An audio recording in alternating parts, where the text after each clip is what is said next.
Good morning SYBA paper number 303 તમારો એમાં 303ની અંદર તમારે મધ્યકાલીન ગુજરાતી સાહિત્યનું સ્વરૂપ અને કૃતિ ભણવાની છે. એ મધ્યકાલીન ગુજરાતી સાહિત્યનું સ્વરૂપ તમારે પદ ભણવાનું છે અને મીરાબાઈના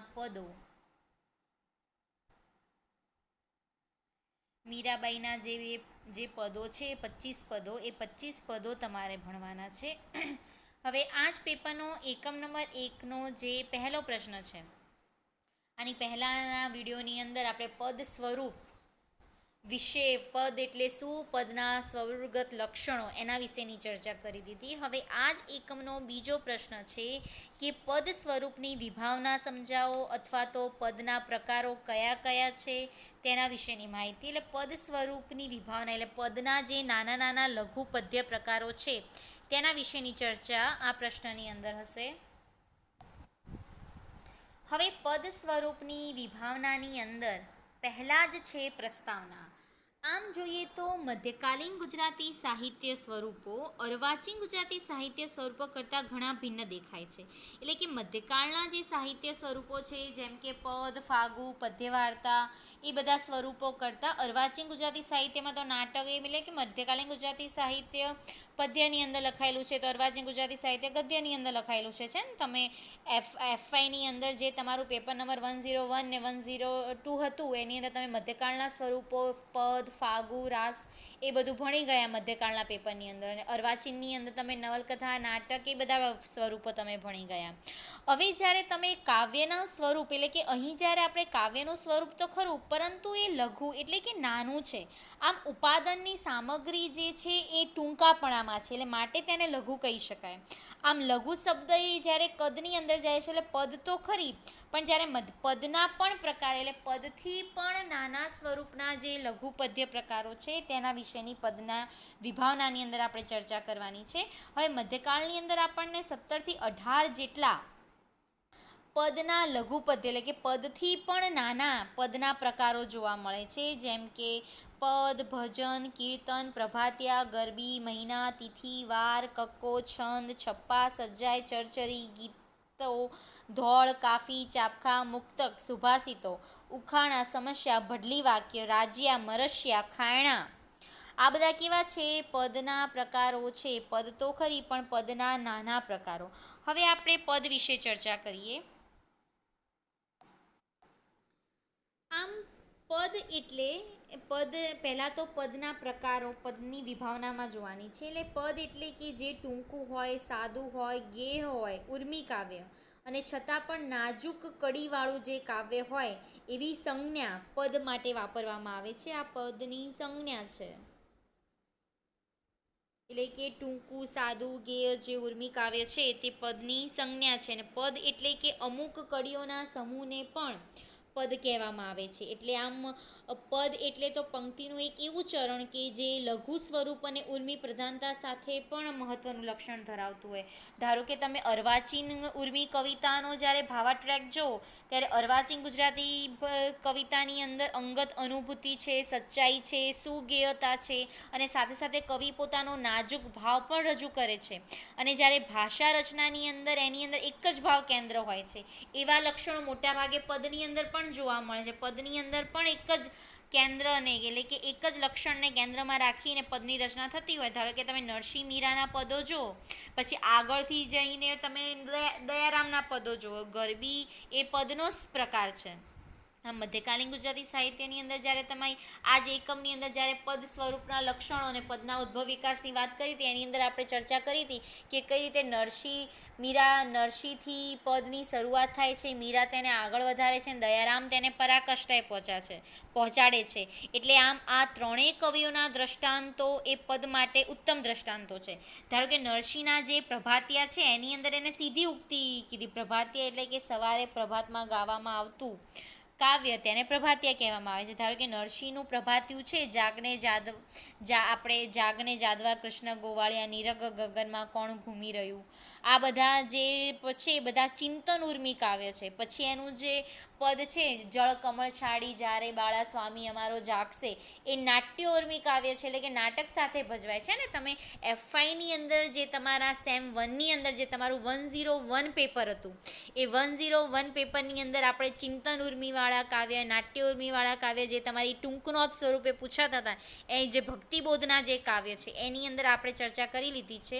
હવે મધ્યકાલીન ગુજરાતી સાહિત્યની અંદર પદ એ સુગેય છે, એટલે કે સારી રીતે ગાઈ શકાય, અભિનય સાથે બી એને રજૂ કરી શકાય, સમૂહ ગીત સાથે પણ એને રજૂ કરી શકાય અને નૃત્યની સાથે પણ એને રજૂ કરી શકાય. આમ ગીત, નૃત્ય અને વાદ્ય એ ત્રણેય સાથે સંકળાયેલું પદ હોય છે. આમ પદ એટલે એક લોકકંઠનું આભરણ પણ બની ગયું છે.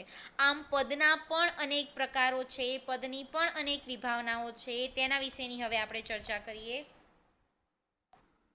હવે આ જે સ્વરૂપ છે પદ, એ પદના વિભાવનાના, પદના પ્રકારોના પણ અનેક પ્રકારો છે, પણ આપણે ખાલી એના 3 પ્રકારની ચર્ચા કરવાની છે.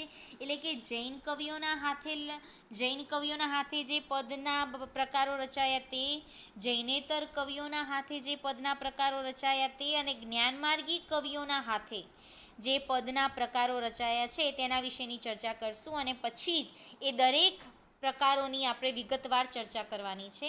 હવે જૈન કવિઓ, તમને બધાને ખબર છે કે મધ્યકાલીન ગુજરાતી સાહિત્યની અંદર, એટલે કે 11મી સદીથી લઈને 14મી સદી સુધી, એટલે કે 1150થી 1450 સુધી જે જૈન જે હેમયુગ છે, હેમચંદ્રાચાર્યથી શરૂ કરી અને નરસિંહ સુધીનો જે સમયગાળો છે એને આપણે જૈનેતર કવિઓ કહીએ છીએ, બરાબર.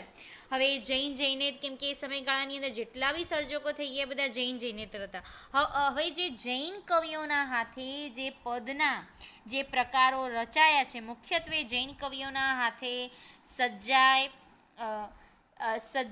વંદન, લાવણી, ચોપાઈ, ઢાળ, આરતી, ધોળ, ચરચરી, માતૃકા, કક્કો અને બારમાસી, આ જે પદના પ્રકારો છે એ પદના પ્રકારો કયા કવિઓના હાથે લખાયેલા છે? તો જૈન કવિઓના હાથે. એના પછી છે જૈનેતર કવિ. તો જૈનેતર કવિઓના હાથે જે પદના પ્રકારો રચાયા છે તેમાં ભજન, કીર્તન, સ્તુતિ, પ્રાર્થના, હાલરડું, મહિના, વાર, ગરબી, ગરબો, રાસ, આ બધા સ્વરૂપના જે પદો છે એ બધા સ્વરૂપના પદો કયા કવિના હાથે રચાયેલા છે? તો જૈનેતર કવિઓના હાથે. હવે એના પછી છે જ્ઞાનમાર્ગી કવિઓ. હવે જ્ઞાનમાર્ગી કવિઓએ જે પદના સ્વરૂપની ચર્ચા કરી છે તેમાં દુહા, સાખી, છપ્પા, પ્રભાતિયા, કાફી, ચાબખા જેવા જે પ્રકારો છે એ બધા પ્રકારો આપણે પદના યોજ્યા છે. આમ પદના જે મુખ્ય જે પદની વિભાવનાના જે પ્રકારો છે એ પ્રકારો જૈન કવિઓના હાથે, જૈનેતર કવિઓના હાથે અને જ્ઞાનમાર્ગી કવિઓના હાથે રચાયેલા સ્વરૂપો છે.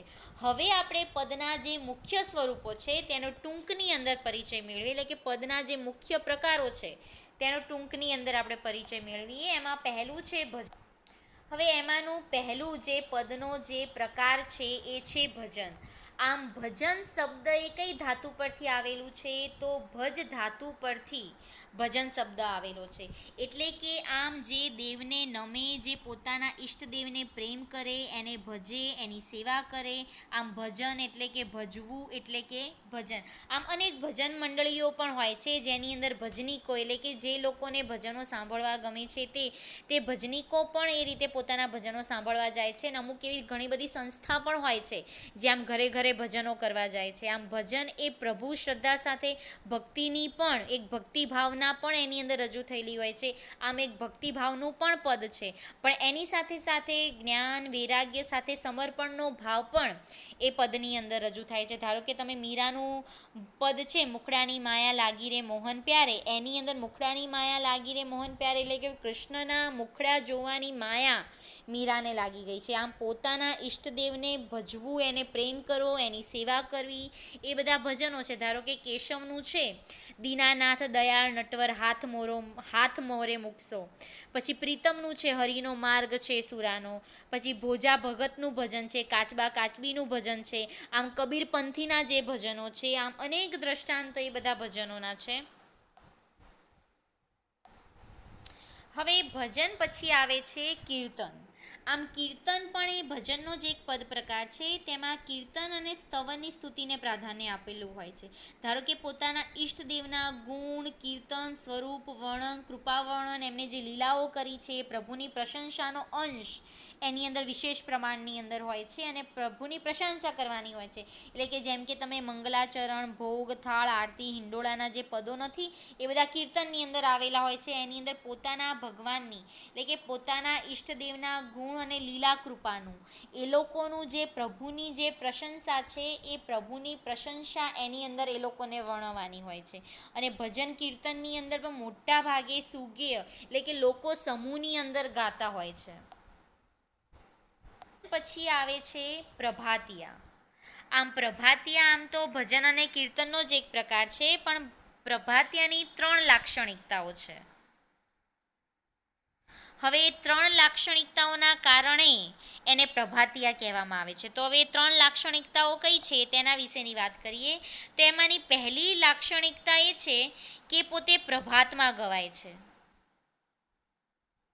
એટલે કે પ્રભાતમાં ગવાતા હોવાથી અને સાથે સાથે પ્રભાત રાગ કે ઝૂલણા છંદ છે ને, નરસિંહના જે પ્રભાતિયા છે એ મોટા ભાગે ઝૂલણા છંદની અંદર રચાયેલા હોય છે. એનું પહેલું લક્ષણ છે. બીજું લક્ષણ એ છે કે તેમાં પ્રભાતે જે આપણે ઉઠીએ છીએ અને જે જીવનની જાગૃતિનું સંબોધન કરીએ છીએ તેની વાત એની અંદર હોય છે. અને ત્રીજું લક્ષણ એ છે કે પ્રભાતમાં જ્યારે આપણે આપણા પોતાના ઈષ્ટદેવને ભજન કીર્તન કરતા હોઈએ છીએ તેની વાત મહત્વની છે. પણ મોટા ભાગે પ્રભાતિયાનું લક્ષણ એ છે કે સવારે પ્રભાતમાં ગવાતા હોવાથી અને પ્રભાત રાગ અને ઝૂલણા છંદ. આમ નરસિંહ એ પોતે પ્રભાતનો કવિ છે. નરસિંહનું જે જાગરે જાદવા કૃષ્ણ ગોવાળિયા એનું ઉત્તમ દ્રષ્ટાંત છે, જેમાં આપણને સૌને જાગવાનું પણ સંબોધન થયેલું છે. અને આપણા સૌને એટલે કે પ્રભાતિયા મોટા ભાગે ઝૂલણા છંદની અંદર રચાતા હોય છે. જેમ કે રણછોડના જે પદો છે, જે રણછોડરાયની જે પ્રભાતના જે સ્તવનો છે, એ આમ પદ જાગતું એટલે કે સવારે ઉઠીને આળસુ જેવા પ્રભાતિયા જેવાઓના પણ અસલ નમૂનાઓ આપણને મળે છે. ધારો કે નરસિંહનું અખિલ બ્રહ્માંડમાં એક તું શ્રી હરિ, નિરખ ગગનમાં કોણ ઘૂમી રહ્યું, દાર્શનિક કવિતાઓ આપણને પ્રભાતિયા સ્વરૂપની અંદર મળે છે. હવે પ્રભાતિયા પછી છે થાળ.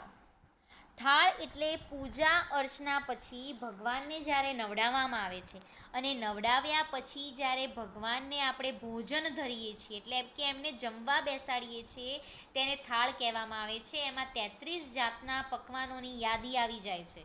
એટલે પોતાના જે ઈષ્ટદેવ દેવી દેવતાઓનો જે થાળ ધરવાનો જે પ્રસંગ છે, એ લોકો એ પ્રસંગને એટલે કે થાળ આરોગવાની અને પ્રાર્થના કરતાં કરતાં થાળની અંદર જે વાનગીઓ મૂકી છે એ વાનગીઓની સાથે સાથે ભગવાનના ગુણ પણ વર્ણવતા હોય તેને થાળ કહેવામાં આવે છે. આમ થાળની અંદર સમૃદ્ધિની સાથે સાથે દીનતા એમ બંને વર્ણવાય છે. કોઈક વાર તો જમતાનું મુખ ન્યારું રહે જેવા મધુર ચિત્રો પણ રજૂ થાય છે, પરંતુ મુખ્યત્વે તેના અંદર પોતે વાનગીઓ રજૂ થાય છે. આપણે નથી કહેતા તમે કોઈ થાળ જુઓ તો સોમવારે રસગુલ્લા, મંગળવારે રસપુરી છે ને, મોટા ભાગે વાનગીઓ છે અને કે જમવા વહેલા આવજો એ રીતે આખો થાળ છે. ધારો કે સબરીના જે બોર છે, રામ અને લક્ષ્મણ સીતાની શોધ કરતાં કરતાં સબરી પંપા સરોવરને કાંઠે એક ભીલડી જે સબરી છે, સબરીના ત્યાં આવે છે. જ્યારે સબરી પોતાને ભગવાને બોર ધરે છે, એ પછી વિદુરજીની ભાજી જ્યારે કૃષ્ણ વિષ્ઠી માટે કૌરવોના અંદર જાય છે અને ત્યાં દુર્યોધન એનું અપમાન કરે છે, એટલે કે દુર્યોધનના ઘરે જમતા નથી અને વિદુરજીના ત્યાં જઈને જમે છે, ત્યારે વિદુરજીની ભાજી, આ બધા થાળ સૌથી પ્રખ્યાત છે. હવે એના પછી પદનું એક બીજો પ્રકાર છે, તો તે છે આરતી. આમ આરતી એ સંસ્કૃત શબ્દ આરતીકમ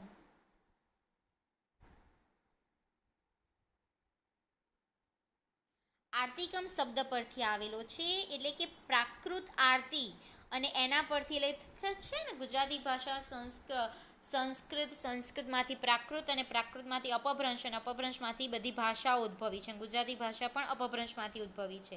એટલે આમ આરતી જે પૂજાની અંતે થતી એક વિધિ છે, આમ એનું ધાર્મિક મહત્ત્વ છે. તેની અંદર ભાવના અને લાગણીઓ પણ સંકળાયેલી છે. એટલે આમ આરતીની અંદર ખરેખર જે ભક્ત પોતાની હૃદયથી આરત વાણી, આરત કે આરજુ, અને એની સાથે સાથે એને દીપ પ્રાગટ્યને પણ મહત્ત્વનું આપવામાં આવેલું છે. એટલે કે આમ આરતી એટલે કે જય જયકાર વધી જાય છે. આરતીની અંદર મંદિરની અંદર એનું સૌથી વધુ આકર્ષણ અંગ છે અને મનોહર અવતાર છે, જેની અંદર એ પોતાના ભગવાનના પરાક્રમ, ગુણ, વર્ણન અને જયનાદ સાથે સંભળાય છે. ધારો કે વૈષ્ણવ શક્તિ સ્વામિનારાયણ સંપ્રદાયના કવિઓની આરતી પ્રશસ્ય છે. તમે શિવાનંદની આરતી ખૂબ જ જાણીતી છે. માતાજીની આરતી જે વલ્લભ ભટ્ટે લખી છે, બધી પ્રખ્યાત છે. આમ મધ્યકાલીન ગુજરાતી સાહિત્યની અંદર જે પદના જે પ્રકારો છે, એની અંદર આપણે ભજન, કીર્તન, થાળ, આરતી, પ્રભાતિયા એ 5 પ્રકારોની ચર્ચા કરી. હવે પછીના વિડીયોની અંદર આપણે બીજા પ્રકારોની ચર્ચા કરશું.